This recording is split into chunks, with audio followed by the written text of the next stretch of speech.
اللہ الرحمن الرحیم۔ ہوس اور لالچ یہ انسان کو بہت زیادہ گناہوں پر آمادہ کرتا ہے۔ اسی ہوس اور خواہشات کی وجہ سے انسان نہ اپنے رشتہ داروں کی پاسداری کر سکتا ہے اور بسا اوقات اس لالچ کی وجہ سے اللہ کا نافرمان بھی بن جاتا ہے۔ تو یہ بہت بری مرض ہے، اللہ تبارک و تعالیٰ اس سے محفوظ فرمائے۔ کتابوں کے اندر اسی ہوس کے متعلق ایک واقعہ لکھا ہے بخت نصر بادشاہ کا، کہ اس کا انجام بہت عبرتناک ہوا۔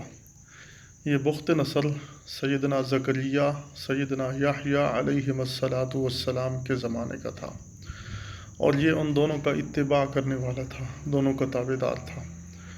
تو بخت نصر نے ایک عورت سے نکاح کیا، اور جب اس کا نکاح ہوا تو اس نے دیکھا کہ اس عورت کے پاس ایک اور بچی ہے جو سابقہ شوہر سے ہے، ربیبہ جسے کہتے ہیں، وَرَبَائِبُكُمُ اللَّاتِي فِي حُجُورِكُمْ۔ تو اس نے جب اس لڑکی کو دیکھا تو اس نے اس سے نکاح کی خواہش کا اظہار کیا۔ تو اس عورت کو کہا کہ میں اس سے نکاح کرنا چاہتا ہوں۔ تو وہ عورت اس نے کہا کہ اگر تو اس سے نکاح کرنا چاہتا ہے تو اس کا حق مہر ادا نہیں کر سکے گا۔ تو اس نے کہا کہ میں بادشاہ ہوں، میرے پاس کسی چیز کی کمی نہیں ہے، میں اس کا حق مہر بخوشی ادا کر دوں گا۔ تو اس نے کہا اس کا حق مہر کیا ہے؟ تو عورت نے کہا کہ اس کا حق مہر ان 2 پیغمبروں کا سر ہے، کیونکہ وہ عورت جانتی تھی کہ یہ ان کا متبع ہے اور ان کو اتباع کرنے والا ہے، ان سے محبت رکھنے والا ہے، یہ ہرگز ایسا نہیں کرے گا۔ جب ایسا نہیں کرے گا تو نکاح نہیں کر سکے گا۔ لیکن بادشاہ نے کہا کہ وہ تو اللہ کے نیک بندے ہیں، ہم تو ان کی اتباع کرنے والے ہیں، ان کے بتائے ہوئے راستے پر چل کر ہم اپنی آخرت سنواریں گے، نہ کہ ان کو قتل کریں گے۔ اس کے علاوہ اور کوئی چیز مانگو، اس کے علاوہ جو کچھ کہو گے میں آپ کو دے دوں گا۔ تو اس عورت نے کہا بخت نصر کو کہ نہیں، ایسا نہیں ہو سکتا، اس کا حق مہر ان دونوں کا سر ہے۔ تو وہ بخت نصر لالچ میں آ گیا، اور لالچ میں آ کر اس نے اپنی فوج کو آرڈر جاری کیا کہ ان دونوں کو قتل کر دیا جائے۔ چنانچہ انہوں نے حضرت یحییٰ علیہ السلام کو عبادت خانے میں جا کر شہید کر دیا، اور زکریا علیہ السلام نے جب دیکھا کہ فوج میرے پیچھے پڑ گئی، وہ جنگل کی طرف بھاگ گئے، اور جب دیکھا کہ فوج نے مجھے گھیر لیا ہے اور گھیرے میں آ چکا ہوں اور کوئی جائے پناہ نہیں ہے، تو انہوں نے ایک درخت سے کہا کہ مجھے پناہ دے دے۔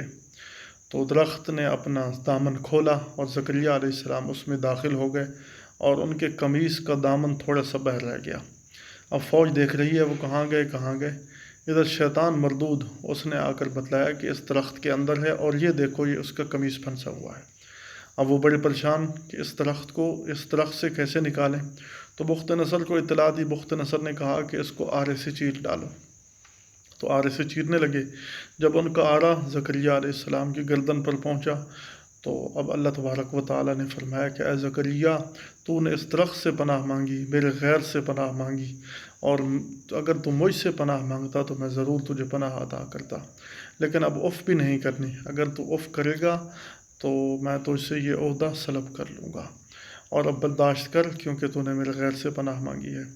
تو زکریا علیہ السلام کو اس طرح چیر دیا گیا، آرے سے چیر دیا گیا، اور اس بدبخت نے پھر ان دونوں کا سر اس عورت کی خدمت میں پیش کیا اور اس لڑکی سے نکاح کیا۔